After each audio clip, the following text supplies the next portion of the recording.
ఆంధ్రప్రదేశ్ ప్రభుత్వం మరి బీసీలు ఇచ్చే రిజర్వేషన్లో స్థానిక సంస్థల ఎన్నికల్లో బీసీలకు ఇచ్చే రిజర్వేషన్లకి ఇంతవరకు ఎటువంటి విధానం ప్రకటించకపోవడం దురదృష్టకరం.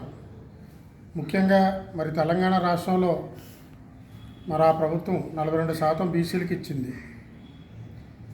మన ప్రభుత్వం కూడా మరి గతంలో ఉన్న 36% మరి 42% వరకు పెంచే విధంగా మరి న్యాయ నిపుణులతో చర్చించి కోర్టుల్లో మరి ఈ జీవోలు రద్దు కాకుండా ముందుగానే నిర్ణయం తీసుకుంటారని చెప్పేసి ఆశిస్తున్నాం. అదేవిధంగా మరి బీసీల విధానాల మీద మరి రాష్ట్ర ప్రభుత్వంలో ఉన్న బీసీ మంత్రులు, బీసీ శాసనసభ్యులు, మరి బీసీ ఎంపీలు, మరి ఎమ్మెల్సీలు వీరందరూ కూడా ఈ బీసీల అభ్యున్నతి కోసం మరి రాష్ట్ర ప్రభుత్వంపై ఒత్తిడి తీసుకురావాలని చెప్పేసి ఈ సందర్భంగా కోరుకుంటున్నాం.